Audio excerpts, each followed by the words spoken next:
வேதத்தை எடுத்துக்கொள்ளும் புலம்பலின் புஸ்தகம் 3வது அதிகாரம். புலம்பலின் புஸ்தகம் 3வது அதிகாரம் 55, 56 வசனங்களை வாசிக்க கேட்கலாம். மகா ஆழமான கிடங்கில் இருந்து கர்த்தாவே உம்முடைய நாமத்தை பற்றி கூப்பிட்டேன். உம்முடைய நாமத்தை பற்றி கூப்பிட்டேன். என் சத்தத்தை கேட்டீர். என் சத்தத்தை கேட்டீர். என் பெருமூச்சுக்கும் என் பெருமூச்சுக்கும் என் கூப்பிடுதலுக்கும் உமது செவியை அடைத்துக் கொள்ளாதேயும்.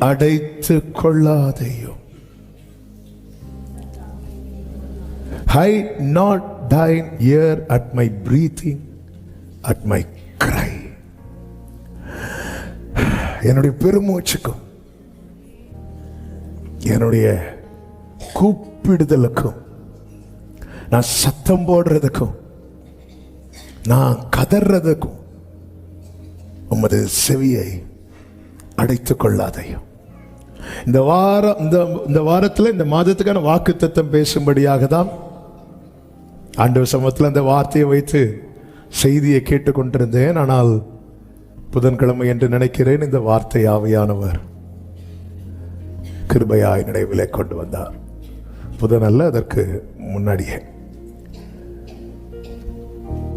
கர்த்தர் நம்மோடு சில காரியங்களை பேச விரும்புகிறார் என்றால் நம்முடைய வாழ்க்கையில சில காரியங்களை செய்யறதுக்கு ரெடி ஆயிட்டார்னு அர்த்தம். ஹல்லேலூயா. பெருமூச்சு எப்பொழுது வரும் என்றால், ஒன்று அதிகம் அழும்போது வரும். இரண்டாவது ஏக்கம், கைவிட்டு போயிட்டே அப்படிங்கிற ஏக்கம் வரும்போதும் பெருமூச்சு வரும். என் பெருமூச்சுக்கும் என் கூப்பிடுதலுக்கும் அப்போ ரொம்ப சத்தம் போடுறார். அதுக்கு மேல 49, 50 கர்த்தர் பரலோகத்திலிருந்து நோக்கி பார்க்க மட்டும் என் கண் இடைவிடாமல் ஓய்வின்றி அப்படி வடிஞ்சிட்டே இருக்கு. சிலர் பாருங்க, சத்தம் போட்டு அழுது முடிச்சிருவாங்க. அழுது முடிச்சிட்டாங்கன்னு கிட்ட போய் பார்த்தா சத்தம் தான் முடிஞ்சிருக்கும், அழுக முடியாது. ஏன்னா வலி அப்படிப்பட்ட வலி, சரியான வலி.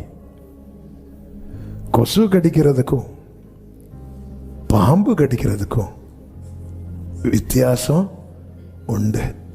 சிலர் பார்க்குறாங்க, உங்களுக்கு வேற எக்ஸாம்பிளே கிடைக்காதான், திடீர்னு வந்தா வேற என்ன செய்யறது? அதுவும் ஒரு உயிரினம், இதுவும் ஒரு உயிரினம், அதுக்கும் ஒரு மரியாதை கொடுத்து பேசினேன். ஹல்லேலூயா. வித்தியாசம் உண்டு, வலிகளில் வித்தியாசம் உண்டு, பிரச்சனைகளில் வித்தியாசம் உண்டு. இந்த பெருமூச்சு விட்டு அழும்போது நம்மில் புறப்படுகிற சத்தத்துக்கு ஒரு பெயர் உண்டு, அதுதான் கூக்குரல். அந்த சத்தம் கேட்க பிடிக்காது. அந்த சத்தம் நமக்கே கேட்க பிடிக்காது, நம்ம கூட இருக்கிறவங்களுக்கு கேட்க பிடிக்காது, நம்ம பக்கத்து வீட்டில் இருக்கிறவங்களுக்கு கேட்க பிடிக்காது, நம்ம கூட ஆராதிக்கிறவங்களுக்கு கூட பிடிக்காது. திட்டு கூக்குரல் எடுக்கும்போது சிலருக்கு ரொம்ப டிஸ்டர்பன்ஸா இருக்கும். என்ன, சிலர் கொஞ்ச நேரம் தூங்குறதே அப்பதான், இன்னும் சர்ச்சில் வந்து நிம்மதியா இருக்கலான்னு பார்த்தா கூக்குரல். ஏன்னா இந்த கூக்குரல் இடுறது அது அவங்க பிளான் பண்ணி செய்யறதல்ல, அவங்க வாழ்க்கையில அது நடக்குது. அந்நாள் மனங்கசந்து அழுறா. சங்கீதக்காரன் சொல்லுங்க, நான் அடக்கி வைத்த மட்டும் நித்தம் என் கதறுதலினாலே. அடக்க உள்ளம் கதறுது. அது பல நேரத்தில் புலம்பலா வருது, அப்படி பெருமூச்சார். சிலர் பாருங்க, படுத்திருப்பாங்க, நினைச்சிட்டே படுத்திருப்பாங்க. சில வலி, சில இழப்புகள், திடீர் படுக்கையிலே பெருமூச்சு, உடனே எழும்பிடுவாங்க. எழும்பியிருந்து அவங்க தூக்கம் அதோட போயிடும். நெடுநாள் தூக்கத்தை மறந்தவர்கள் உண்டு. ஆனால் இந்த பெருமூச்சு விட்டு அழும் அழுகையை கேட்டு பதில் தருகிற ஒரு கர்த்தர் பரலோகத்தில் இருக்கிறார். இதைதான் இந்த நாளிலே இங்கே சமீபத்திலும் தூரத்திலும் இருந்து கேட்கிறவர்களுக்கு பேசும்படியாய் கர்த்தர் அநேக காரியங்களை கொண்டு பேசிக்கொண்டே இருந்தார். எல்லாம் பேசுவதற்கான டைம் இல்லை என்பது நமக்கு நன்றாய் தெரிந்தாலும் இன்று கர்த்தர் எந்த ஃப்ளோல நடத்துகிறாரோ அவைகளை உங்களுக்கு சொல்லி நான் செபிக்க விரும்புகிறேன். ஒவ்வொன்றையும் தியானிக்கும் போது பர்சனலா பலப்பட கர்த்தர் அனுக்கிரகம் செய்தார். அதாவது பெருமூச்சு விட்டு அழக்கூடிய ஒரு சிச்சுவேஷன்ல தேவன் நம்மை கொண்டு வந்து விடுறார்னா அந்த இடத்துல வேற எதுவுமே செய்யக்கூடாது, இது ஒன்னதான் செய்யணும். ஆமே, என்ன செய்யணும்? பெருமூச்சு விட்டு. ஏன்னா அப்படி ஒரு கண்டிஷன்ல கர்த்தர் கொண்டு வந்து நிறுத்தி இருக்கிறார்னா எந்த கண்டிஷன்ல நிறுத்தி இருக்கிறாரோ அதுதான் செய்யணும். ஆமே, என்னை ஆண்டவர் அழ வச்சிருக்கிறாரா, நான் என்னதான் செய்யணும்? அழணும். என்ன ஆண்டவர் சிரிக்க வச்சிருக்கிறாரா, நான் என்ன செய்யணும்? சிரிக்கணும். இஸ்ரவேலின் ராஜாவோடு கூட யோசபாத் சீரியரோட யுத்தம் பண்ண போகிறான். இப்ப சீரியர் சொல்லி இருக்கிறாங்க, நீ உங்க டார்கெட் ஃபுல்லா யார் மேலதான் இருக்கணும்? இஸ்ரவேல் ராஜா மேலதான் இருக்கணும். இஸ்ரவேல் ராஜா யாரு? ஆகா. அப்போ இவங்க எல்லாம் வேஷம் மாறி, இவங்க பிளான் பண்ணி வேஷம் மாறி போறாங்க. கையில யார் மாட்டிட்டா அப்படின்னா யூதாவின் ராஜா யோசபாத் மாட்டிட்டான். மாட்டினது நாள் இப்போ எங்க இருந்து அம்பு வரும்னு தெரியாது. இந்த சிச்சுவேஷன்ல யோசபாத் என்ன செய்யறாருன்னா 1 ராஜாக்கள் 22வது அதிகாரம் அதனுடைய 32வது வசனத்திலே சொல்லப்பட்டிருக்கிறது. ரதங்களின் தலைவர் யோசபாத்தை காண்கையில் இவன்தான் இஸ்ரவேலின் ராஜா என்று சொல்லி யுத்தம் பண்ண அவனுக்கு நேராக சாய்ந்து வந்தார்கள் என்று சொல்லப்பட்டிருக்கிறது. அப்போ யுத்தம் நடந்துட்டு இருக்கு. இப்ப எல்லாருடைய போக்கஸ் யார் மேல ஆயிட்டு? யோசபாத் மேல. இவன் ஒருத்தன் அம்பு தப்புனால இன்னொருத்தனுடைய அம்பு அவன் மேல படும்.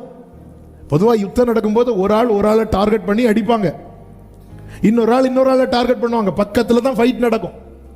இந்த சிங்கம், புலி, சிறுத்தை இதெல்லாம் வந்து ஒரு மிருகத்தை டார்கெட் பண்ணும்போது பார்த்துருக்கீங்களா? ஒரு 100 மான் நின்னாலும் அது ஒன்னதான் ஃபோக்கஸ் பண்ணும். அதை ஓடி பிடிக்கும் போது பக்கத்தில் இன்னொரு மான் என்ன செய்யும்?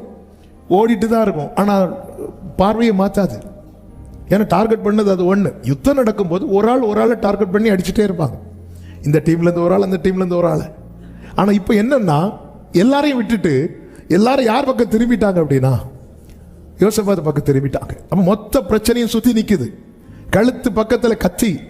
எப்போ இன்னும் அடுத்த ஃபியூ செகண்ட்ஸ்ல என்ன வேணாலும் நடக்கலாம். இந்த நேரத்தில் யோசபாத் என்ன செய்தார் என்று சொல்லப்பட்டிருக்கிறது தெரியுமா?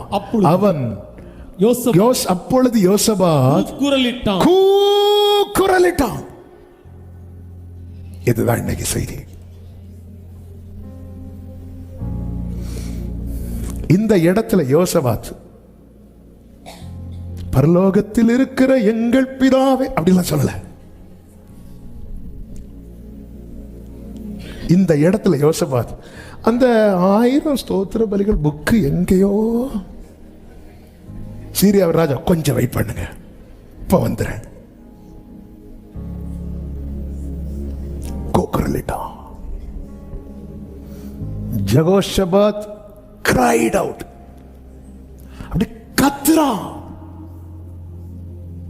இப்படிப்பட்ட சிச்சுவேஷன்ல யாராவது நின்று கொண்டிருக்கிறீங்க, இன்னைக்குள்ள செய்தியை கவனமாய் கேளுங்கள். இந்த இடத்துல அவர் நான் ராஜா, நான் எல்லாம் கத்த மாட்டேன் அப்படி நின்றுப்பான்னா அதுக்கப்புறம் அவனுக்கு நிக்க முடியாது.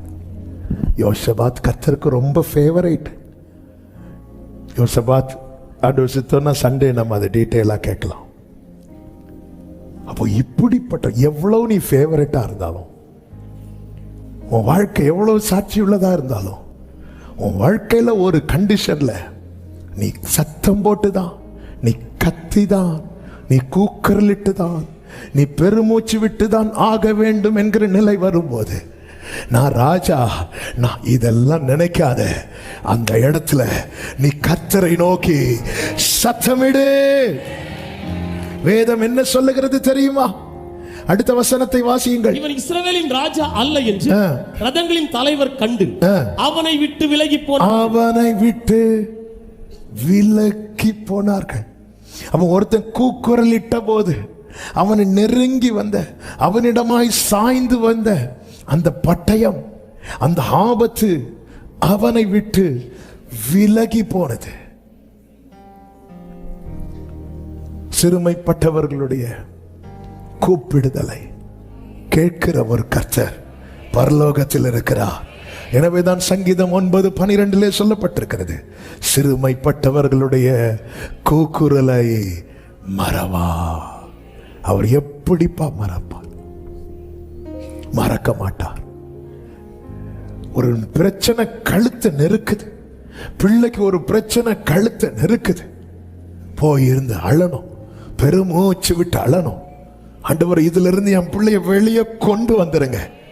அதாவது நம்பிக்கை இழந்து அழுத ஆகாரின் பெருமூச்சின் சத்தத்துக்கு பிள்ளைக்கு ஒரு வாழ்க்கை கிடைக்குமானால், நம்பிக்கையோடு தேவ சமூகத்தில் வந்து அழுகிற அன்பு தாயே, அன்பு தகப்பனே, உன் சத்தத்துக்கு உன் பிள்ளை வாழ்க்கையில ஒரு வழி பிறக்காமல் போகுமோ?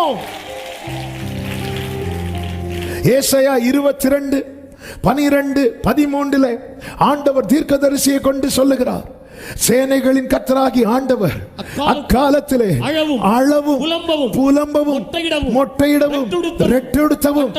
இது இப்ப நீ அழுன்னு சொல்றார். ஆனால் நீங்களோ சந்தோஷித்து கழித்து ஆடு மாடுகளை அடித்து இறைச்சியை சாப்பிட்டு திராட்சரசத்தை குடித்து புசிப்போம் குடிப்போம் நாளைக்கு சாவோம் என்று. அப்ப ஆண்டவர் வந்து இன்னைக்கு அழ வைக்கிறது எதுக்கு தெரியுமா? நாளைக்கு சந்தோஷமா இருக்கிறதுக்கு. ஆனா மனுஷன் என்ன பார்க்கறான்? இப்ப நல்லா தானே இருக்கிறோம், நாளைக்கு அது அப்புறம் பார்த்துக்கலாம். கேட்ட ஆண்டவர் சொன்ன வசனத்தை எடுத்துக்கொண்டு வந்து நாளைய தினத்தை குறித்து கவலைப்படாதேன்னு தான் சொன்னார், அழாதேன்னு சொல்லல. சில காரியங்களுக்காக எருசலேம் நல்லா இருக்கும் போது தானங்க எருசலேமை பார்த்து இயேசு என்ன விட்டாரா? கண்ணீர் விட்டார். எருசலேம் அப்ப பிரச்சனையில் இருந்துச்சா? இல்ல, அப்ப நல்லா இருந்துச்சு. ஏன் நல்லா இருந்துச்சு? சமாதான காரணர் எங்க இருக்கிறார்? அங்கதான் இருக்கிறார். அதாவது இந்த பூமியில் ஆண்டவர் வாழ்ந்த நாட்கள்ல எந்த நாட்டுகளுக்கு இடையிலும் யுத்தம் நடக்கலையா? இது சரித்திரம். அந்த 33 ஆண்டுகள்ல ராஜ்யத்துக்கு விரோதமாக ராஜ்யம் இல்லை. ஏன் தெரியுமா? உன்னதத்தில் தேவனுக்கு மகிமை, பூமியிலே சமாதானம். ஆமென். பகையா இருந்த ஏரோதும் பிலாத்துவும் யார மாறிட்டாங்க? சிநேகிதராகிட்டாங்க. இதுதான் இயேசுவினுடைய விசேஷம். அவர் இருக்கிறார். எருசலேம் நிறைய அற்புதம் நடக்குது, நிறைய அதிசயம் நடக்குது, பாட்டு வேற கேட்குது. உன்னதத்திலே ஓசானா என்று சொல்லி, தாவீதின் குமாரனுக்கு ஓசானா என்று சொல்லி. அப்படி இருக்கும்போது இயேசு எருசலேமை பார்த்து, அன்னைக்கு இயேசு விட்ட கண்ணீர் தான் இன்னைக்கும் அந்த எருசலேம் நிற்குது. பிரச்சனைகள், போராட்டங்கள், யுத்தம் நடந்து கொண்டுதான் இருக்கிறது, ஆனாலும் இன்னைக்கும் அது நிற்குது. ஹல்லேலூயா, ஆமென் சொல்லுங்க பார்க்கலாம். அவன் தேவன் இன்னைக்கு அழுன்னு சொல்லும் போது அதெல்லாம் முடியாதுன்னா, பிள்ளையை குறித்து எந்த ஒரு காரியத்தை குறித்து ஆண்டவர் ஆள கட்டளையிட்டு இருக்கிறார். இது தேவன் கட்டளையிட்டது. அப்ப அந்த இடத்துல என்னுடைய அழுகை ஒரு பெரிய தாக்கத்தை கொண்டு வர போகிறது. என்னுடைய பெருமூச்சு ஒரு பெரிய மாற்றத்தை கொண்டு வர போகிறது. தேவன் தேவ பிள்ளைகளில யார் வாழ்க்கையில கண்ணீரின் பள்ளத்தாக்கை அனுமதிக்கிறாரோ, அந்த கண்ணீரின் பள்ளத்தாக்கு ஒரு பெரிய தாக்கத்தை அவர்கள் குடும்பத்திலே, சமுதாயத்திலே, தேசத்திலே மாற்றத்தை கொண்டு வர போகிறது. ஆமென் சொல்லுங்க பார்க்கலாம். அப்ப நம்ம பெருமூச்சு விட்டு எல்லாரும் பெருமூச்சு விடுங்க விட முடியாது.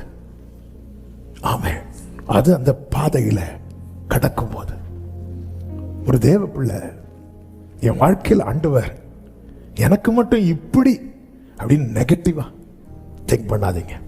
கடந்த நாள்ல இன்னைக்குள்ள ஈவினிங் மீட்டிங்க்கு செய்தி ப்ரிப்பேர் பண்ணது 3 காரியத்தை ஆண்டவர் நினைவில் கொண்டு வந்தார். அதை நான் உங்கள்கிட்ட சும்மா சொல்லிடுறேன்.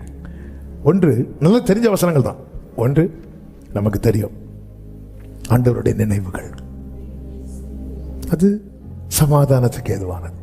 2 ஆண்டவருடைய செய்கைகள், அது நன்மைக்கு ஏதுவானது. 3 ஆண்டவருடைய முடிவு, ஒரு ஒர்க்கை ஃபினிஷ் பண்ணும்போது அது மகிமைக்கு ஏதுவானது. இந்த வார்த்தைகளை தியானித்த போது மனசுல அப்படி ஒரு வேலை.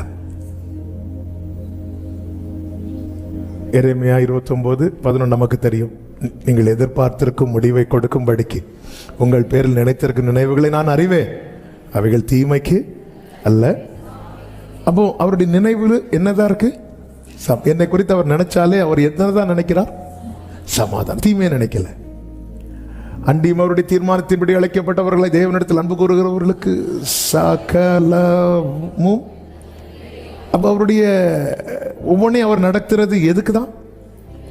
பக்கத்தில் பார்த்து சொல்லுங்க, நன்மைக்கு. ஆமென்.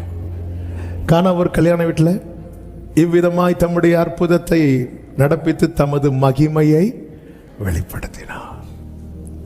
அப்போ அந்த ஒர்க்கு ஃபினிஷ் ஆகும்போது அங்கே என்ன வெளிப்படுது தெரியுமா? க்ளோரி.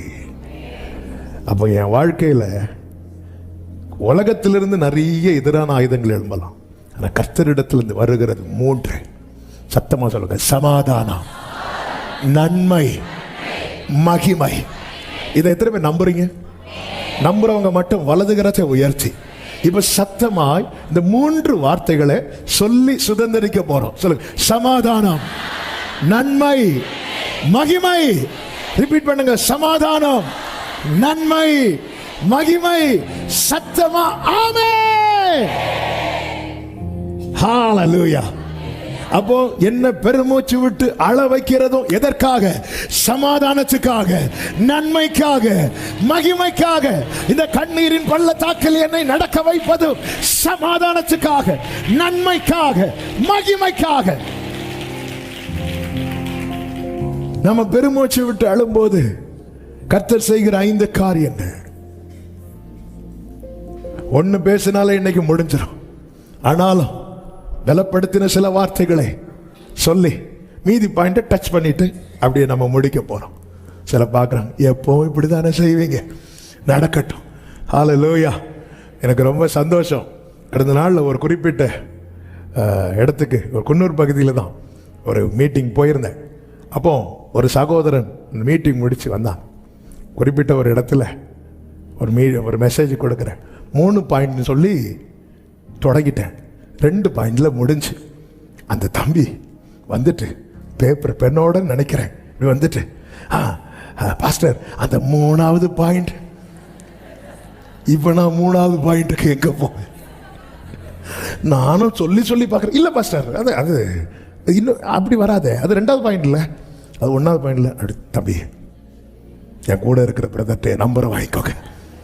நான் வீட்டில் போய் பார்த்து என்ன சர்வன்னு பார்த்து நான் ரொம்ப சந்தோஷப்பட்டேன். ஏன்னா வசனத்தின் மேல வாஞ்சை உள்ளவர்கள் இருக்கிறதற்காக ஸ்தோத்திரம். அதற்காக மீட்டிங் முடிச்சு போகும்போது 4வது பாயிண்ட், நீங்க இந்த பழைய டைரியெல்லாம் எடுத்துட்டு வந்து ஒன்று சொல்றதுக்கும் இப்போ பயமா இருக்கு. கர்த்தர்களை ஆசீர்வதிப்பாராக. செய்திக்கு வருவோம். ஆமென். 3 சொன்னேன். என்ன சொன்னேன்? உங்க வாழ்க்கையில் என்ன நடந்தாலும் இதை 3 மனசில் எழுதிருங்க. ஹalleluya. சமாதானம் ரெஃபரன்ஸ் சொல்லிட்டேன், நன்மைக்கு ரெஃபரன்ஸ் சொன்னேன், மகிமைக்கு யோவான் 2:11. இந்த 3 எழுதி வீட்டில் உங்க கண்ணுக்கு முன்னாடி வச்சிருங்க. ஓகே, ஹalleluya. இல்லை கடையில் போய் இந்த வசனத்தை போர்டாவே அடிச்சு கண்ணுக்கு முன்னாடி வச்சிருங்க. ஆமென். 1 பீஸ், 2வது குட்னஸ், 3வது க்ளோரி. ஏன்பா உன்னை இப்படி அழ விட்டுட்டார்? எல்லாம் சமாதானமா இருக்கும். ஆகாரே, நீ அழுதா உன் பிள்ளை சமாதானமா இருப்பான். ஆமென். நன்மைக்கு அன்றியும் அவருடைய தீர்மானத்தின்படி அழைக்கப்பட்டவர்கள். சபையை கேளுங்கள், நம் ஆண்டவர் நல்லவர், இயேசு நல்லவர், நம் இயேசு நல்லவர்.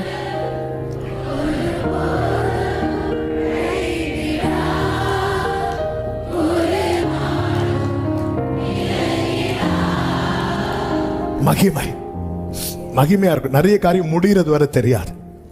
இந்த மகிமைங்கிறது நிறைவு. யோபுவின் வாழ்க்கையில கர்த்தருடைய செயலின் முடிவை கண்டிருக்கிறீர்களே. அந்த முடிவில் என்ன இருக்கு தெரியுமா? ஃபுல்லா நிறைவு. அவருடைய ஆயுசு நிறைவு, அவனுடைய பிள்ளைகளுடைய வாழ்க்கையில நிறைவு. 4 தலைமுறையை பார்க்கிறான். இழந்த எல்லாம் 2 மடங்கா நிறைவு நிறைவு நிறைவு. வராத சொந்தக்காரன் எல்லாம் வீட்டுக்கு வரான். நிறைவு நிறைவு. இந்த நிறைவு வரலையா? ஒர்க் நடந்துட்டே இருக்கு. காங்கிரீட் போடுறதுக்கு பாஸ்டரை மட்டும்தான் கூப்பிடுவாங்க. ஜோமண்ண பிரதிஷ்டைக்கு தான் எல்லாரையும் கூப்பிடுவாங்க. கரெக்டா இல்லையா? இல்லைன்னா வடை கொடுத்து பத்தாது. ஆமென், ஹல்லேலூயா, ஆமென். இப்போ சர்ச்சு, ஜெபம், பாஸ்டர், ஊழியக்காரங்க, இவ்வளவுதான் வாழ்க்கை போயிட்டே இருக்கு. சொந்தக்காரங்கெல்லாம் எங்க இருக்கிறாங்கன்னு தெரியல. இந்த வீடு வேலை முடிஞ்சு பிரதிஷ்டை நாள் வரும். அதான் glory. உதிக்கிற உன் ஒளியின் இடத்தில் ராஜாக்கள் ராஜாக்கள் glory.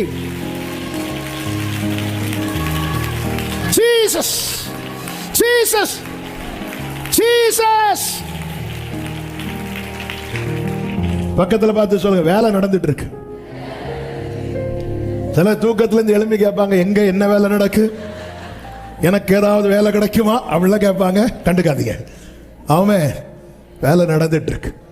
கர்த்தர்களை ஆசீர்வதிப்பாராக. நம்ம பெருமூச்சு விட்டு எழும்போது ஆண்டவர் செய்கிற முதல் காரியம் என்ன தெரியுமா? யாத்திராகமம் 2வது அதிகாரம் 24வது வசனம். தேவன் அவர்கள் பெருமூச்சை கேட்டு, தேவன் அவர்கள் பெருமூச்சை கேட்டு தாம் ஆபிரகாமோடும் ஈசாக்கோடும் யாக்கோபோடும் செய்த உடன்படிக்கையை நினைவு கூர்ந்தார். இது நல்ல நமக்கு ஃபேவரட், அறிமுகமான, ஃபெமிலியரான வசனமா இருந்தாலும் இதை நான் கொஞ்சம் டச் பண்ணி ஆண்டவருடைய பியூட்டி, ஆண்டவருடைய உண்மையை நான் உங்களுக்கு சொல்லி கர்த்தருக்கு மகிமை உண்டாக அதை பேச விரும்புகிறேன். இங்க பாருங்க, உண்மையிலே இவங்க பெருமூச்சு விடுறதுக்கு காரணம் இவங்க தான். ஏன்னா இவங்க போனது 7 நாள், 7 வருஷம். எந்த காலம்? பஞ்சகாலம். இது 7 தாண்டி 70 தாண்டி போனதுக்கு இப்போ 400 வருஷம் தாண்டிட்டு இருக்கிறாங்க. யோசேப்பு யாக்கோபு கானான்னு சொல்லிட்டு மறிச்சிட்டார். யோசேப்பு கானான்னு சொல்லி மறிச்சிட்டாங்க. இவங்க காணோன்னு சொல்லிட்டு அங்கேயே இருந்துட்டாங்க. எகிப்து தான் காணான்னே நினைச்சிட்டு இருக்காங்க. ஆண்டவர் வந்து மோசே கிட்ட சொல்லும் போது மோசே என்ன சொல்ற தெரியுமா? ஆண்டவர், அவங்க நீங்க யாருன்னு கேட்பாங்க. இவங்க நாம என்ன, ஆண்டவர் யாருன்னே மறந்துட்டாங்க. இப்படி இருக்க அவங்க வாழ்க்கையில யோசேப்பை அறியாத ஒரு பார்வோன், ராஜா எகிப்துல பார்வோனாக வருகிறான். அவன் வந்து ரொம்ப அடிமைப்படுத்துறான், ரொம்ப ஒடுக்குறான், பெரும் பிரச்சனை. இப்படி இருக்கும்போது ஜனங்க அழுறாங்க, முறையிடுறாங்க, பெருமூச்சு விடுறாங்க. இப்படி பெருமூச்சு விடும்போது கர்த்தர் அவர்கள் செய்ததை நினைக்காம தாம் செய்த உடன்படிக்கையை நினைச்சார்.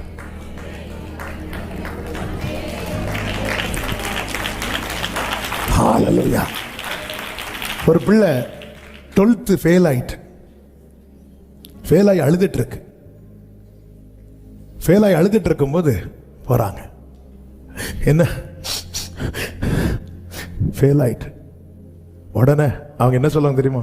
இதுக்கு தான் அப்பவே சொன்னேன், படிக்க வேண்டிய காலத்துல ஒழுங்கா படிச்சிருந்தா இது வந்து இருக்குமா? அப்போ உலகம் நம்ம பெருமூச்சு விட்டு அழும்போது நாம் செய்ததை சொல்லி அவங்க விலகிடுவாங்க.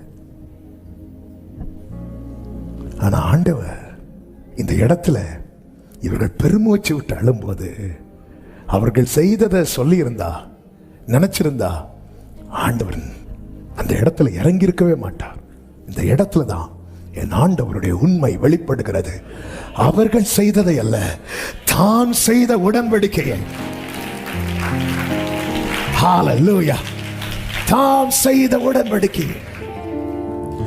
உடன்படிக்கையின் தேவன் உண்மையில் உடன்படி glory உண்மையில் தாவீதுக்கு பொய் சொல்லே என்று சொல்லி சொன்னதை நிறைவேற்றினீர். என் தாவீதுக்கு நான்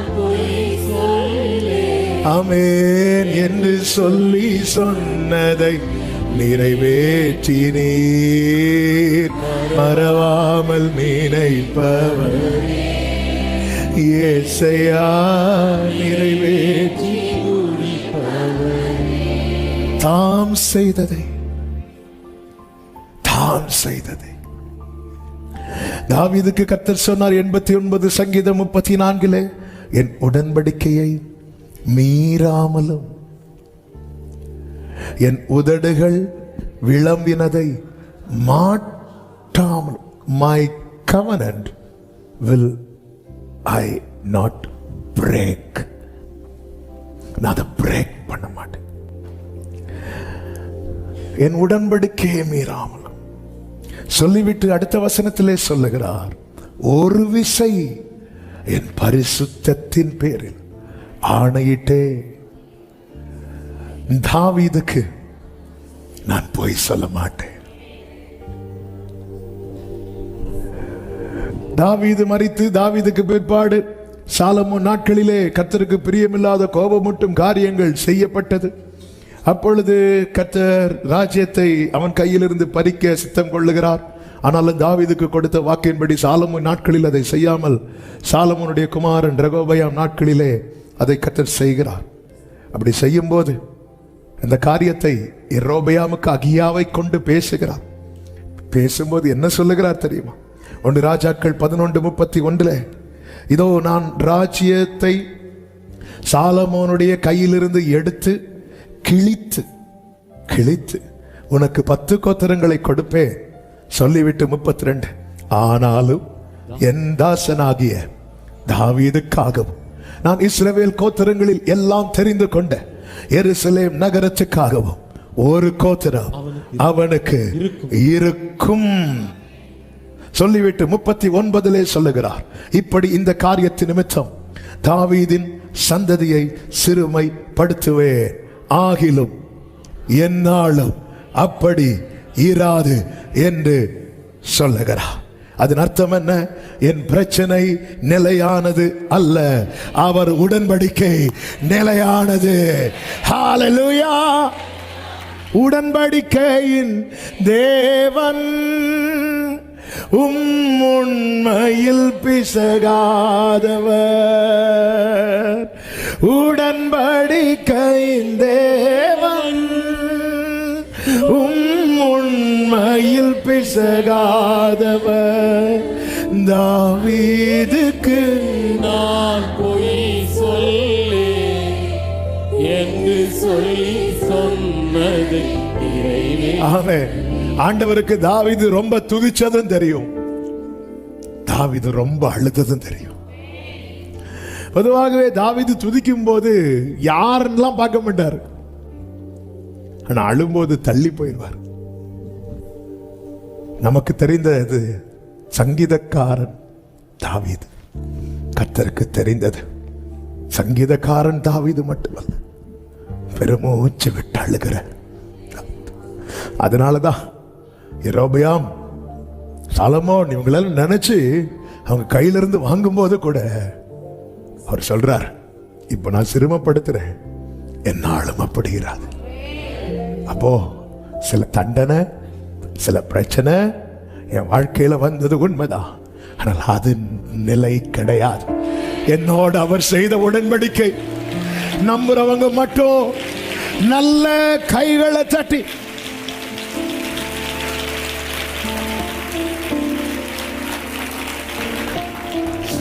என்னாகமம் 14 ஜனங்கள்லாம் ஆண்டவருக்கு ரொம்ப கோபத்தை கொடுத்துருவாங்க.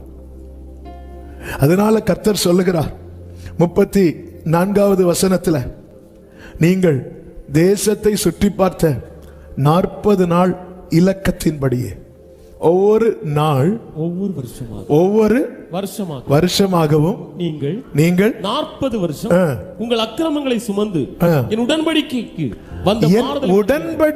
வந்த மாறுதலை உணர்வீர்கள். அப்ப கூட உடன்படிக்கை அவர் பிரேக் பண்ணல. ஜனங்க அப்படிப்பட்ட ஒரு காரியத்தை செய்யறாங்க. அந்த இடத்துல போடா நீயும், சிலர்லாம் அப்படித்தானே, உம்முன்னு சொன்னா போதும், பெட்டி எடுத்து நான் எங்க அப்பா வீட்டுக்கு போறேன். ஆமென். இல்ல, அப்ப கூட ஆண்டவர் என்ன செய்யறாருன்னா 40 நாள்ல கிடைக்க வேண்டியது, செய்ய வேண்டியதை கொஞ்சம் தள்ளி வைக்கிறார். இப்ப செய்யலான்னு பார்த்தேன், கொஞ்சம் தள்ளி போட்டோம். அவர் சில காரியங்களை எனக்கு கொஞ்சம் தள்ளி வைக்கிறார். என்னால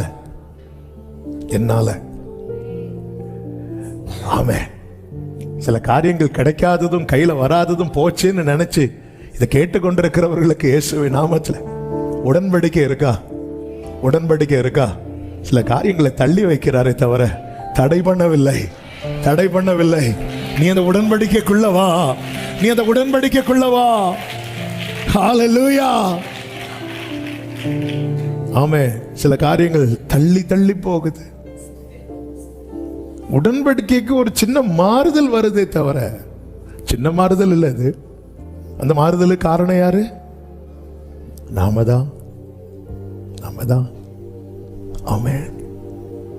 அவரோடு பயணிக்க விரும்பாம நம்ம இஷ்டத்துக்கு போற, அதனால தள்ளி போகுது. அவரோடு பயணிக்க இவர்களுக்கு மனம் இல்லாமல். என்னாகமும் அதே 14வது அதிகாரத்தில் நீங்கள் பார்த்தீர்களே. Thank you Holy Spirit. 44வது வசனத்தை வாசிங்க. ஆனாலும் அவர்கள் மலையின் உச்சியில் ஏற துணிந்தார்கள். கர்த்தருடைய உடன்படிக்கையின் பெட்டியும் மோசேயும் பாளையத்தை விட்டு போகவில்லை. அப்ப ஆண்டவர் இல்லாம பயணிக்கிறாங்க, ஆண்டவருடைய ஆலோசனை இல்லாம பயணிக்க. இதனால உடன்படிக்கையில மாறுதல் வருது. 2023 செய்வேன் என்று சொல்ல காரியத்துல மாறுதல் வருது. ஆனா செய்யவே மாட்டேன்ங்கிற மாறுதல் அல்ல, தள்ளி போகுது. சில காரியங்கள் தள்ளி போகிறது. உடன்படிக்கை ஆண்டவர் பிரேக் பண்ணிட்டார்னு வைங்களேன், இந்த வாக்குத்தத்தம் நம்முடைய வாழ்க்கையை விட்டு அற்று போய் விட்டது என்று அர்த்தம். ஆண்டவர் சொன்னார், நான் ஏன் பிரேக் பண்ணல தெரியுமா? நான் என் பரிசுத்தத்தின் பேரில் ஆணையிட்டேன். நான் உன் ஜெபத்தை வச்சு ஆணையிடல, என் பரிசுத்தத்தின் பேரில். அதை சொல்லும் போதே உள்ளம் அப்படி நடுக்குது. அப்படி ஒரு கவனன்ட், அப்படி ஒரு உடன்படிக்கை பண்ணி வைத்திருக்கிறோம். என் வாழ்க்கையில நான் பெருமூச்சு விடும்போது நான் செய்ததை அல்ல, தாம் செய்ததை. ஹல்லேலூயா. இரண்டாவது என்ன செய்கிறார் தெரியுமா? புலம்பல் 3:56, 57 வசனங்களை ஒரு விசை கூட வாசிக்கலாம். என் சத்தத்தை கேட்டீர், என் பெருமூச்சுக்கும் என் கூப்பிடுதலுக்கும் உமது செவியை அடைத்துக் கொள்ளாதையும் என்று சொல்லிவிட்டு அடுத்த வார்த்தை, நான் உம்மை நோக்கி கூப்பிட்ட நாளிலே நீர் அணுகி பயப்படாதே என்று. நீர் அணுகி பெருமூச்சு விட்டு கூக்குரலிடும் போது கர்த்தர் செய்கிற அடுத்த காரியம், பக்கத்தில் வருகிறார். நான் ஏற்கனவே சொன்ன வார்த்தை ஒரு விசை கூட இந்த இதுல சொல்லணும்னு நினைச்சேன், சொல்லுகிறேன். விலகி போனது 2 பேர், அந்த வாலிபனை விட்டு பக்கத்தில் வந்தது ஒருவர். விலகி போகிறவர்கள் அநேகர். ஏனென்றால் நம்முடைய நிலைமை அப்படிப்பட்ட நிலைமை. 6000 பிசாசுகள் பிடித்த ஒரு வாலிபன் இருந்தான் கதரேனே நாட்டில். அவன் பக்கத்தில் ஒருவர் கூட வரவில்லை. அவன் கூக்குரலிட்டான், தன்னை காயப்படுத்தி. இந்த பிசாசுக்கு வேலை என்ன அப்படின்னா, அலைக்கழிச்சிட்டு விடும். இந்த அலைக்கழிக்கும் போது அந்த யார் அந்த பிடியில் இருக்கிறாங்களோ அவங்க ரொம்ப அப்நார்மலாக இருப்பாங்க. என்ன செய்கிறோன்னு அவங்களுக்கு தெரியாது. அவங்களே காயப்படுத்துவாங்க, பயங்கரமாக ரொம்ப வயலண்டாக அவங்க செயல்படுவாங்க. அதை அப்படி விடும்போது இவங்க கான்சியஸுக்குள்ளே வருவாங்க. அப்போ இருந்து அழுவாங்க, சே நான் இப்படி பண்ணிட்டேனே, நான் இப்படி செஞ்சுட்டேனே. கடந்த நாளில் ஒருத்தங்களை பற்றி இன்னொருத்தங்க சொல்கிறாங்க, இவங்களுக்கு திடீர்னு இந்த போராட்டம் வரும்போது இப்படி பண்ணுறாங்கன்னு. நான் அந்த சொன்ன ஆளுக்கு முகத்தை பார்த்தேன், அவங்களுக்கு கண்ணீர் தாங்க முடியல, அழுறாங்க. இந்த வாலிபனுக்கு 1-2 பிசாசு இல்லை, 6000 பிசாசு. அதுவும் அத்தனை பிசாசும் என்ன ஆவினா தற்கொலாவி. அழுறான். கற்களை எடுத்து காயப்படுத்தி நார்மல் ஆகும்போது அவன் இருப்பிடத்தை பார்க்கிறான், கல்லறை சரீரத்தை பார்க்கிறான். ஒரு புறம் காயம், இன்னொரு புறம் நிர்வாணம். சுத்தி பார்க்கிற அம்மா இருக்கிறாங்களா பக்கத்துல, அப்பா இருக்கிறாங்களா, இனத்தார் எல்லாம் ஒரு ஆள் இல்லை. அவன் பெருமூச்சு விட்டாலும் நேரத்தில் பக்கத்தில் நிற்கிறவங்க கூட தூரமாய் போய் விடுவார்கள். வேதம் சொல்லுகிறது, இயேசு மறுகரையில் இருந்து பக்கத்தில் இருக்கிறவங்க தூரமாய் நிற்கும் போது தூரத்தில் இருந்து ஒருவர் அக்கறைக்கு போவோம் என்றார். ஹல்லேலூயா, ஹல்லேலூயா.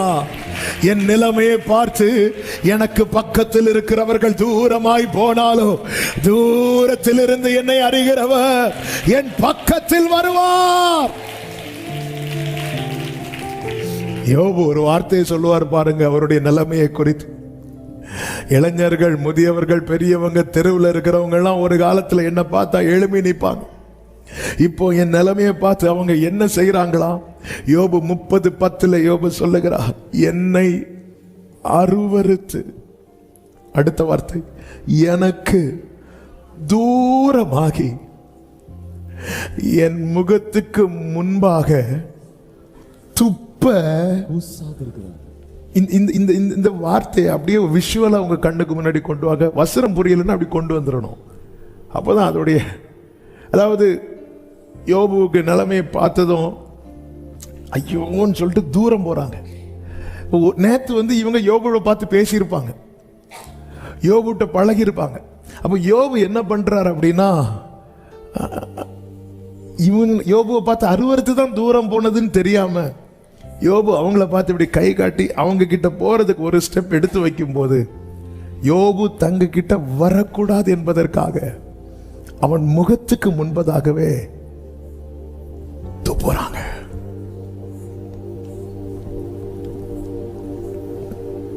ஆமென். அதே யோபு சொல்லுகிறார், நான் போகும் வழியை அவர் அறிவார். அவருக்கு தெரியும், அவருக்கு தெரியும். ஆமென். பெருமூச்சு விட்டு அழும் போது ஆண்டவர் பக்கத்தில், என் பக்கத்தில். Thank you holy spirit. இந்த நாளிலே பக்கத்தில் இருக்க வேண்டிய அநேகர் தூரமாய் விலகினதை குறித்து எனக்கு யாரும் இல்லை என்ற வேதனையோடு இதை கேட்டுக்கொண்டிருக்கிறீர்கள் என்றால் அணுகி. தாவீது அழுறார் 22:11 சங்கீதத்தில், என்னை விட்டு தூரமாகாதையும், ஆபத்து நெருங்கி இருக்கிறது, சகாயரும் இல்லை, ஹெல்ப்புக்குன்னு ஒரு ஆள் இல்லப்பா எனக்கு, என்னை விட்டு தூரமாக.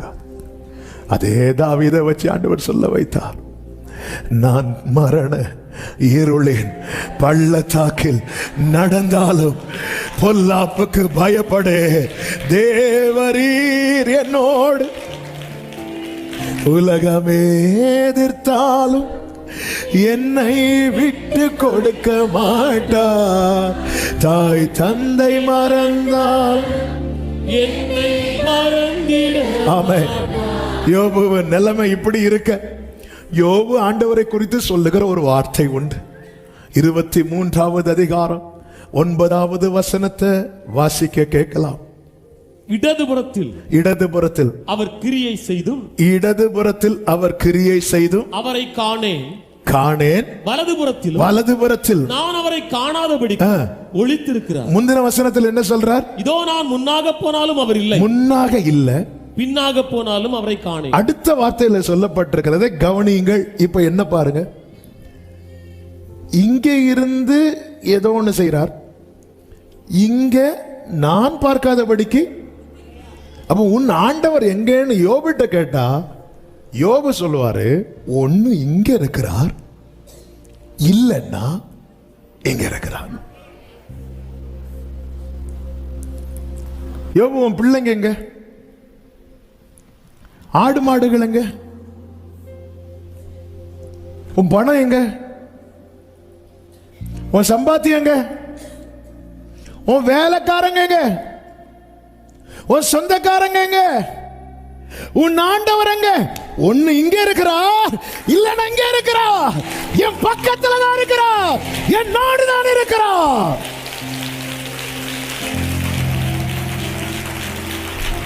ஹalleluya. எத்தனை பேர் சொல்லுவீங்க, இன்னைக்கு உலகம் கேட்கிற ஒண்ணும் என்கிட்ட இல்ல, ஆனா எனக்கு தெரியும் இவை எல்லாவற்றையும் எனக்கு கொடுக்கிறவர் ஒன்று என் வலது பக்கத்தில் இருக்கிறார், இல்லைன்னா என் இடது பக்கத்தில் இருக்கிறார், என் கூட தான் இருக்கிறார். நல்ல கையை தட்டி யார் பரிசலையே? இஸ்ரவேலின் பரிசுத்தர் உன் நடுவில் பெரியவராயிருக்கிறார். ஹalleluya. ஒற்றைக்கு விடுகையில்ல, மடுத்து மாறுறதுன்னா என்ன தெரியுமா?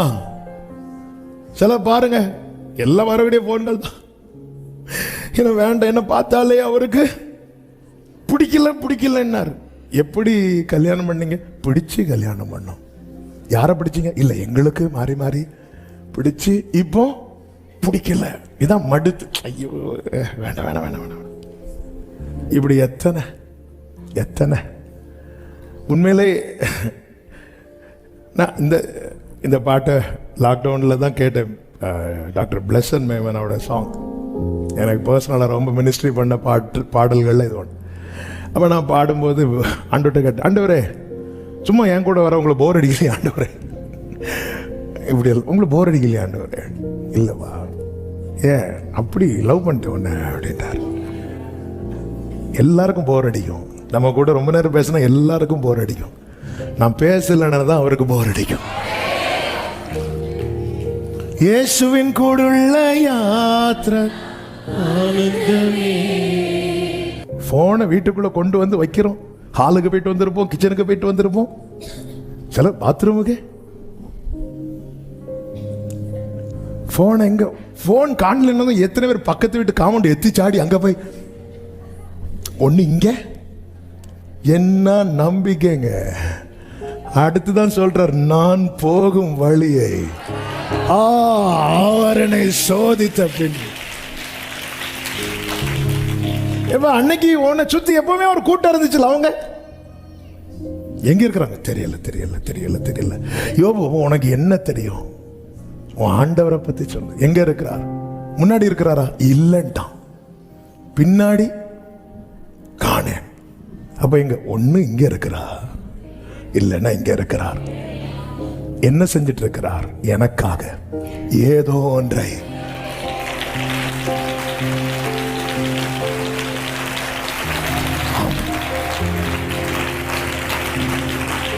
பக்கத்துல வந்து அடுத்து கொஞ்சம் ஸ்பீடா சொல்லிட்டு ஒரு 5 to 10 minutesல நான் முடிக்கிறேன்.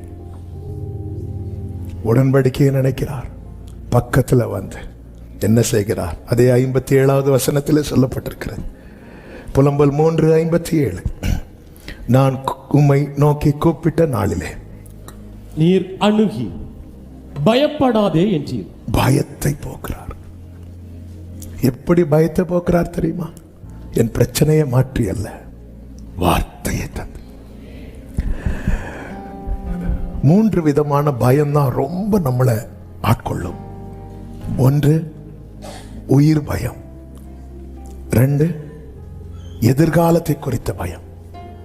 அந்த எதிர்காலத்தை குறித்த பயத்தில் நம்ம பிள்ளைகளும் அடக்கம்.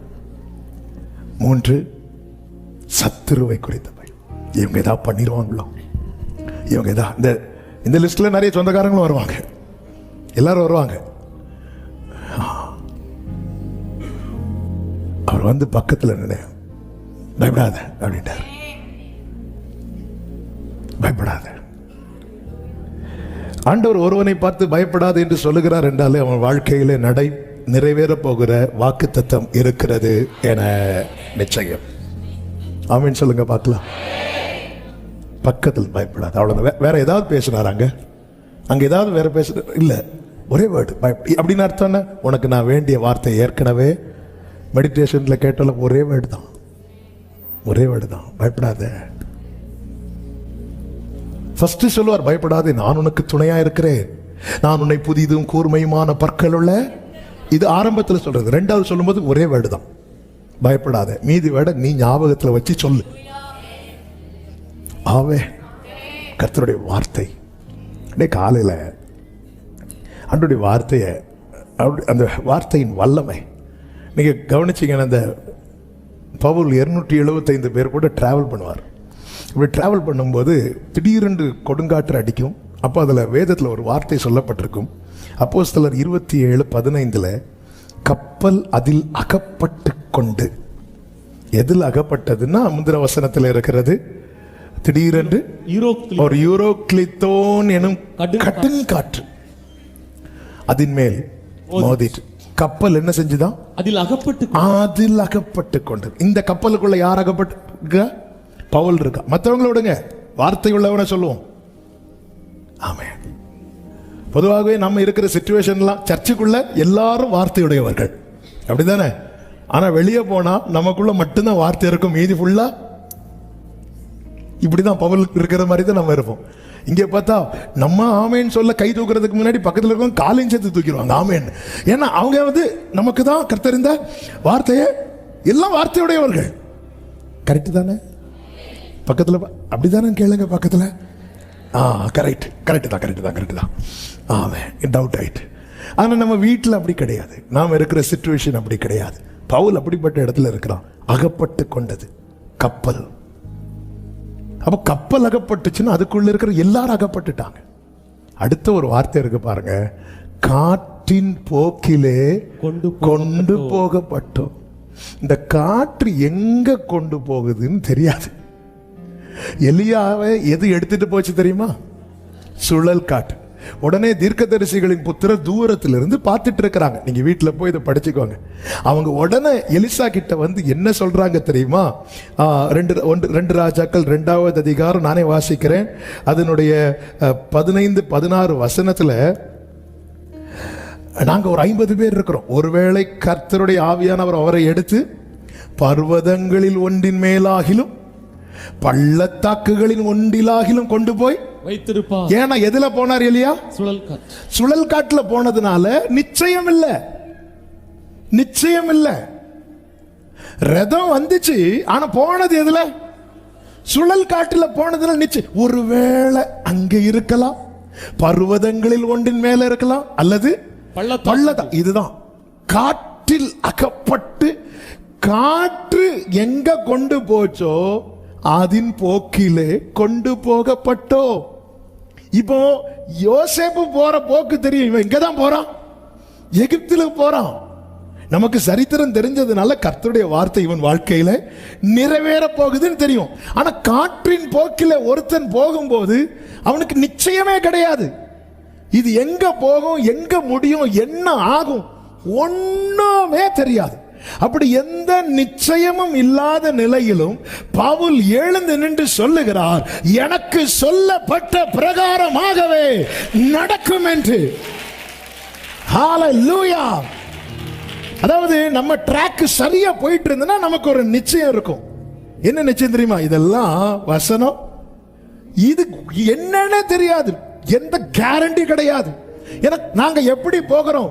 பவுல் சொல்லல எங்களை ஆவியானவர் கொண்டு போனார்னு சொல்லல. அப்போஸ்தலர் 16 சொல்ற, நாங்கள் ஆவியானவரால் தடை பண்ணப்பட்டு ஆவியானவரால் ஏவப்பட்டு, இதெல்லாம் நிறைய சொல்றார். ஆனா இங்க காற்றில் அகப்பட்டு.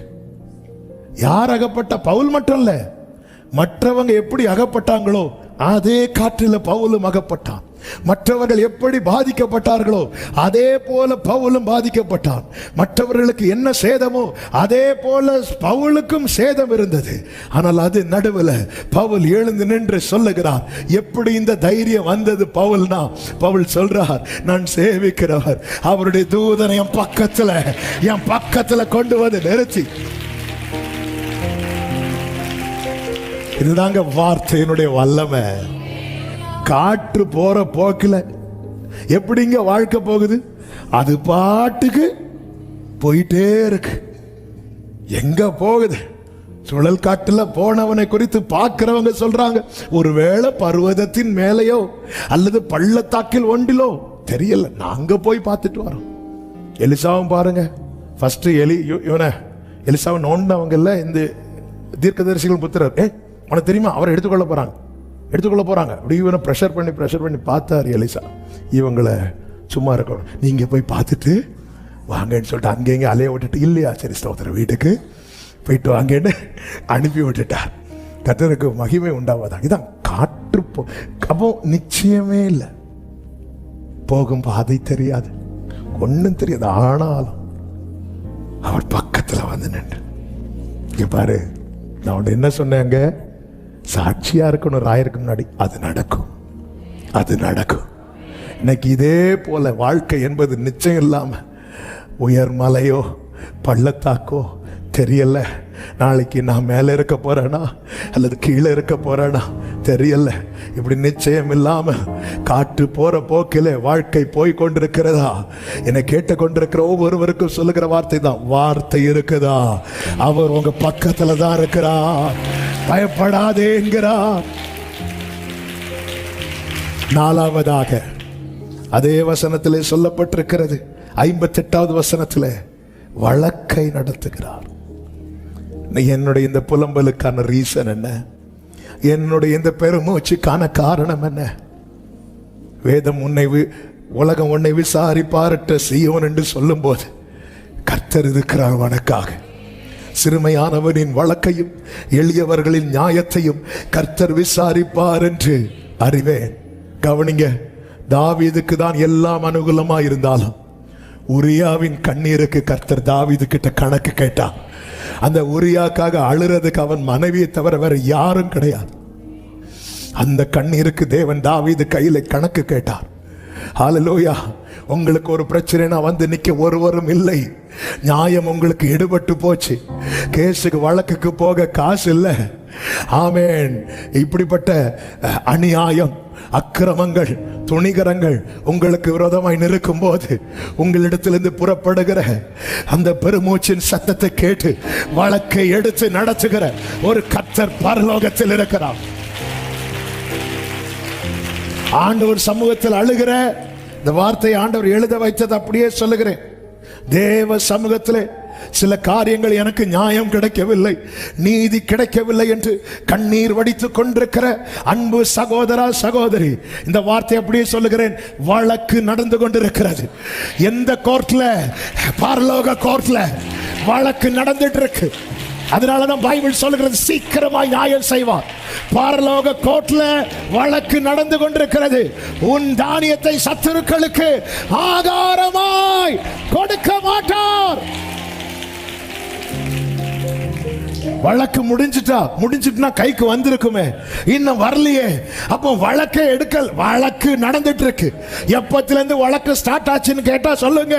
நான் ஒரு நாள் பெருமூச்சு விட்டேன், ஒரு நாள் அழுதேன். இப்படி அநியாயம் பண்றாங்களே, இப்படி துரோகம் பண்றாங்களே, அன்னைக்கு அந்த வழக்கு தேவ சமூகத்திலே. அதுதான் சிறுமையானவனின் வழக்கையும் எளியவர்களின் நியாயத்தையும். சங்கீதம் 10 ஒரு வார்த்தை உண்டல்லவா, முடிக்கிறேன். வார்த்தை வந்துட்டே இருக்கு, முடிக்கவும் மனசு இல்ல. 14 வாசிங்க, 12 இருந்தே வாசிங்க. கர்த்தாவே எழுந்தருளும், தேவனே உம்முடைய கையை உயர்த்தும், ஏழைகளை மறவாதையும். துன்மார்க்கன் தேவனை அசட்டை பண்ணி கேட்டு விசாரிப்பது, அவர்லாம் கேட்டு விசாரிக்க மாட்டார்னு தன் இருதயத்துல அவன் எப்படி அதை சொல்லலாம்? கர்த்தர் என்ன செய்வாராம்? அடுத்த வசனம், அதை பார்த்திருக்கிறீரே. கர்த்தர் அதையும் பார்க்கிறார். ஒரு புறம் தேவ பிள்ளை கண்ணீர் வடிக்கிறதையும் பார்க்கிறார். இன்னொரு புறம் அந்த அழுகைக்கு ஒருத்தன் காரணமா இருந்து இருதயத்துல தேவன் அசட்டை பண்றான்ல, இவன் என்ன போய் சர்ச்சில் ஜெபம் பண்ணி, இவன் என்ன பிரேயர் பண்ணி, பார்த்துக்கலாம், நம்மளும் பார்த்துக்கலாம். அதையும் கர்த்தர் பார்க்கிறார். அடுத்த வார்த்தை, உபத்திரவத்தையும் குரோதத்தையும் கவனித்திருக்கிறீரே, நீர் பதிலளிப்பீர். அடுத்த வார்த்தை பாருங்க, ஏழையானவன் தன்னை, நான் வாசிக்கிறேன், தன்னை உமக்கு ஒப்புவிக்கிறார். ஏன்னா வேற யார்ட்டையும் கொடுக்க முடியல. போனாலே காசு எவ்வளவு வச்சிருக்கேன்னு தான் கேட்கிறான். அட்வொகேட்ட போனாலும் எல்லாரும் அல்ல, ஆனா பெரும்பாலும் அப்படிதான். எவ்வளவு காசு வச்சிருக்கிறேன்? அவன் பார்த்தா, ஆண்டவரே நீங்க எல்லாம் பார்க்கிறீங்க, ஏழையானவன் தன்னை உமக்கு ஒப்புவிக்கிறான். அப்படி சொன்னதும் அடுத்த வார்த்தை, திக்கற்ற பிள்ளைகளுக்கு ஆமென், ஹெல்பர் ஆஃப் த ஃபாதர்லெஸ். திக்கற்ற பிள்ளைகளுக்கு. அதன் அர்த்தம் என்ன? அவனுக்கு யாரும் இல்லைன்னு நினைச்சு அவன் தலைமையில ஏறாங்களா, ஒரு தகப்பன் பரலோகத்தில் இருக்கிறான், ஒரு தகப்பன் பரலோகத்தில் இருக்கிறான். உங்களுக்காக பேச எம்எல்ஏ வரல, எம்பி வரல, மினிஸ்டர் வரல, பெரிய பிக் ஷாட் யாருமே வரல. அதனால உங்க தலைமுறைய ரொம்ப மட்டம் தட்டுறாங்களா? கர்த்தரிடத்துல கொடுத்துருங்க. அந்த வழக்கை அவர் நடத்துவார். கர்த்தர் ஒரு காரியத்தை நடத்தினா அவர் இதுவரை தோற்றது கிடையாது. நான் தைரியமா என் நெஞ்ச தட்டி சொல்லுவேன், என் தேவனுக்கு தோற்க தெரியாது. தோல்வி என் தகப்பன் அகராதியில் கிடையாது. அவர் மரணத்தையே ஜெயமாய் விளங்கினவர். வழக்கை நடத்தினார். அடுத்த வார்த்தை வாசிங்க, ஜெபிக்கலாம். புலம்பல் 3:58, என் ஆத்துமாவை மீட்டு கொண்டீர். அவர் நடத்திட்டார்னா மீட்பு, விடுதலை. அப்போ முந்தின வசனத்தை சொல்றேன், வழக்கு நடந்துட்டு இருக்கு. என்னப்பா எவ்வளவு நேரம் அழுதுட்டு இருக்க? வழக்கு நடந்துட்டு இருக்கு. எத்தனை பேர் இதை நம்புறீங்க? என் கண்ணீரை பார்த்து ரசிக்கிறவர் அல்ல, என் கண்ணீரை பார்த்து அவர் கண்களும் கண்ணீர். வழக்கு நடந்துட்டு இருக்கு. நிச்சயமாக முடிவு உண்டு. உன் நம்பிக்கை அப்படி எழுந்து நிற்கலாமா? ஆமென். Thank you, Holy Spirit.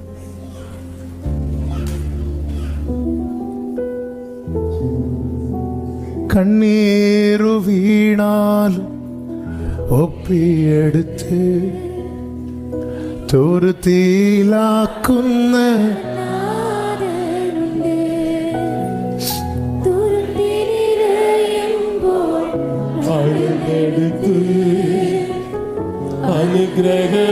பிரியமானவர்களே, கொஞ்சம் டைம் ஆயிட்டு, ஆனாலும் ஜெபிக்காம முடிச்சா நல்லா இருக்காது. எந்த காரியத்தை நிமித்தம் ஒரு பெருமை வச்சு சில காரியத்தை எனக்கு அழணும் போல இருக்கு அப்படின்னு உங்க இருதயத்தில் இருக்கணும்னா ஒரு சில நிமிடங்கள் ஆண்டவர்கிட்ட கொட்டிருங்க. வேற வழி இல்ல. யோசபாத்தை, இந்த இடத்துல நீ கூக்குரல் போட்டா தப்பிடுவ, இந்த இடத்துல நீ பெருமூச்சு விட்டா தப்பிடுவ. ஆண்டவர் உங்களுக்காக தானே பேசினார். இவ்வளவு 1000 ஜனங்கள் இருந்தோம், சகோதரா சகோதரி, உங்களுக்காக தானே இன்னைக்கு வார்த்தையை மாத்தி தந்து பேச வச்சிட்டு இருக்கிறோம். ஆண்டவர்கிட்ட அப்படியே உடைச்சிருங்க. எதை நினைச்சு ரொம்ப பாரம் அப்படி மூச்சு அடக்கிதா, ஆண்டவர்கிட்ட கொட்டிருங்க. அவர் நினைப்பா, நீ செஞ்சதல்ல, அவர் செய்தது, உனக்காக அவர் செய்தது. ஒரு அல்லமாக்கார யாரையும் பார்க்காதீங்க. உங்க பக்கத்தில் இருக்கிறவங்களுக்காக இல்ல, உங்களுக்காக தான் வார்த்தை. அதனால உங்க பக்கத்தில் இருக்கிறவங்க சும்மா இருக்கலாம், அதை பார்த்து நீ உன்னை ஏமாத்திராத. இந்த நேரத்தில் நீ அழ உன் வழக்கை கர்த்தர் எடுத்து விசாரிக்கிறான். இயேசுவின் நாமத்தில் இந்த வார்த்தை சிலரோடு தீர்க்க தரிசனமாய் வருகிறது. இப்பொழுது நீங்கள் ஆளாள இப்ப யாரும் கைத்தட்ட வேண்டாம். இப்ப தேவனிடத்தில் உங்களை ஒப்புவிக்கிற நேரம். நீங்க தேவ சமூகத்தில் கண்ணீரோடு பெருமூச்சோடு உங்கள் விண்ணப்பங்களை செலுத்த செலுத்த உங்க பக்கத்தில் அவர் வரா. உங்க தோள்ல கை வச்சு உங்க வலது கரத்தை பிடிச்சு சொல்றா, பயப்படாத, உன் வழக்க நான் நடத்துறேன். உன் வழக்க ரிசல்ட்ட மட்டும் நீ பாரு, ரிசல்ட்ட மட்டும் பாரு. உன் வழக்க நான் நடத்துகிறேன். உடன்படிக்கையின் தேவனவர். எப்படி நான் உன்னை மறப்பேன்? எப்ராஹிம் அவனை நான் எப்படி கைவிடுவேன்? உன்னோடு பேசின வார்த்தை எல்லாம் எப்படி வீணாய் போக விடுவேன்? இந்த வானமும் பூமி ஒளிந்தாலோ ஒரு வார்த்தை கூட நிறைவேறாமல் போகாது என்று ஆமென் என்கிற நாமத்தை உடையவர் அல்லவா உன்னோடு பேசி இருக்கிறான். ஜீசஸ், ஜீசஸ், நீர் அதை பார்த்திருக்கிறீரே. உபத்திரவத்தையும் குரோதத்தையும் கவனித்திருக்கிறீரே. He is the father of fatherless. திக்கற்ற பிள்ளைகளை நீ நினைக்கலாம், அவங்க இருந்திருந்தா இன்னைக்கு இவங்க ஏண்ட பிரச்சனைக்கு வருவாங்களா? அவங்க இருந்திருந்தா இன்னைக்கு இந்த பிரச்சனை என் வாழ்க்கையில வந்திருக்குமா? திக்கற்ற பிள்ளைகளுக்கு சகாயர் இருக்கிறார் சகோதரி, சகாயர் இருக்கிறார் சகோதரா. யாரு சொன்ன அவர் இல்லைன்னு? நீ எந்த உறவை இழந்து நிக்கிறியோ அந்த உறவாய் அவர் வந்து நிற்கிறார். அவர் வந்து நிற்கிறார். வழக்கை அவர் நடத்துகிறார். ஜெயத்தை நீ காண்பாய், ஜெயத்தை நீ காண்பாய். கர்த்தரை நோக்கி முறையிடு, கர்த்தரிடத்தில் ஒப்படைத்து விடு, கர்த்தரிடத்தில் கொடுத்து விடு. Oh thank you father. ஆரெல்லாம் என்னை அகற்றி நிறுத்தியா, ஆரெல்லாம் என்னை நீங்க ஜெபம் பண்ணுங்க. நெஞ்சோடு சேர்க்கொண்டோ. காற்று போன போக்கில போனாலும் வார்த்தை நிறைவேறும் சகோதரர். நான் நினைச்சது மாதிரி இல்லை, யாரோ என்னை கட்டி கொண்டு போறது போல இருக்கு. ஒரு நேரம் பார்த்தா ஒரு உயர்ந்த ஸ்தானத்தில் இருக்கிறது போல இருக்கு, இன்னொரு நேரம் பார்த்தா பள்ளத்தாக்கில் இருக்கிறது போல இருக்கிறது. என் வாழ்க்கையில ஏன் ஆண்டவரை இப்படி காற்றடிக்குது? கொடுங்காற்றல்லவா, கடுங்காற்றல்லவா, இதுல அல்லவா நான் அகப்பட்டு கொண்டிருக்கிறேன் என்று பெருமூச்சு விட்டு அழுகிற சகோதரி, பெருமூச்சு விட்டு அழுகிற சகோதரா, நீ சொல்ல போகிற எனக்கு சொல்லப்பட்ட பிரகாரமாகவே நடக்கும், நடந்தது, நடக்கும், நடந்தது.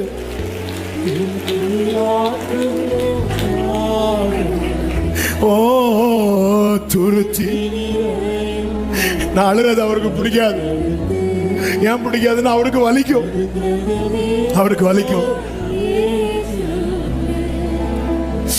கண்ணீர் ஆண்டவரே, அநேக உள்ளங்க சபைகளும் ஆன்லைன்ல பாக்குறவங்களே கண்ணீரோடு இருக்கிறாங்க. நீங்க தந்த வார்த்தையே சொல்லிட்டேன், நீங்க பாத்துக்கோங்க, நீங்க பாத்துக்கோங்க. நான் ஆவியில உணர்றேன். அநேகர் பக்கத்தில் நின்று சொல்றார், பயப்படாத, பயப்படாத.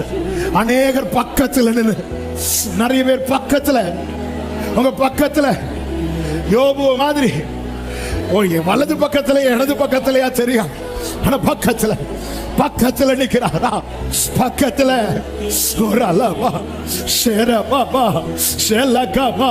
தேவ பிரசனம் அப்படியே அப்படியே நதி போல, நதி போல ஷேலே பாக்கரா ஷலமா மாரா ஷே லேஹரோ ஜீசஸ் ஜீசஸ்.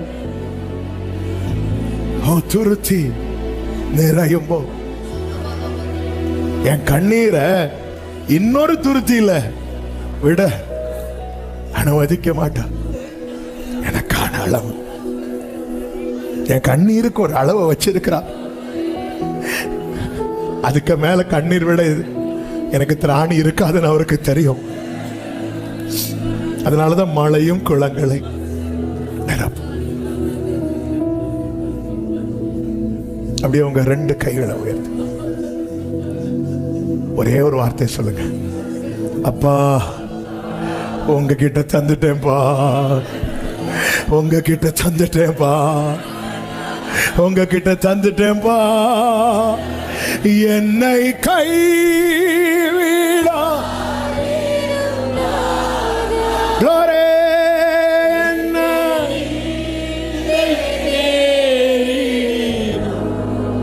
ஆமென். என்னை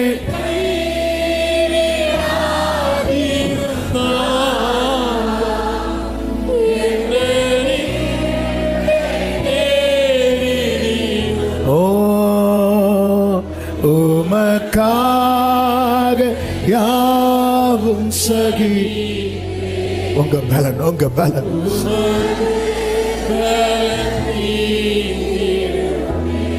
உமக்காக, ஜீசஸ், ஜீசஸ். நன்றி தகப்பனே, பரிசுத்த பிதாவே, நல்ல ஆண்டவரே, எங்க மத்தியில கிருபையா எழுந்தருளின உம்முடைய அன்புக்காக ஸ்தோத்திரம். பாட, துதிக்க, ஆராதிக்க, ஜெபிக்க வைத்து பிரத்யட்சமாய் எங்களோடு இடைப்பட்டு நீர் உடன்படிக்கையின் தேவன், எங்க பக்கத்துல வருகிறது, எங்க பயத்தை போக்குகிற தேவன், எங்க வழக்கை நடத்துகிற தேவன், எங்களுக்கு ஜெயத்தை தருகிறவர். இந்த கேட்ட ஒவ்வொரு வார்த்தையும் வாழ்க்கையில சாட்சியாய் நிற்க, ஒவ்வொருடைய வாழ்க்கையிலும் சாட்சியாய் மாறுவதாக என்று இயேசுவின் நாமத்திலே சொல்லி ஜெபிக்கிறேன். ஆட்களும் ஆசீர்வதியும் சமாதானத்தோடு அனுப்பும், சாட்சியாய் கொண்டு வார். மகிமை, கனம், துதி, ஸ்தோத்திரம் எல்லாமும் ஒருவருக்கே செலுத்துகிறோம். இரட்சகர் இயேசு கிறிஸ்துவின் நாமத்தில் பிதாவே, ஆமென். சேர்ந்து சத்தமாய் சொல்லுவோம். என் ஆத்துமாவே கர்த்தரை ஸ்தோத்திரி, முழுள்ளமே அவருடைய பரிசுத்த நாமத்தை ஸ்தோத்திரி. என் ஆத்துமாவே கர்த்தரை ஸ்தோத்திரி, கர்த்தர் செய்த சகல உபகாரங்களை மறவாதே. ஆமென். நம்முடைய கர்த்தராகிய இயேசு கிறிஸ்துவின் கிருபையும் பிதாவாகிய தேவனுடைய அன்பும் பரிசுத்த ஆவியானவருடைய ஐக்கியமும் சிநேகமும் பாதுகாவலும் நம் அனைவரோடும் எல்லா பரிசுத்தவான்களோடு கூட கர்த்தருடைய வருகை மட்டும் தங்கி இருப்பதாக. ஆமென். ஹல்லேலூயா.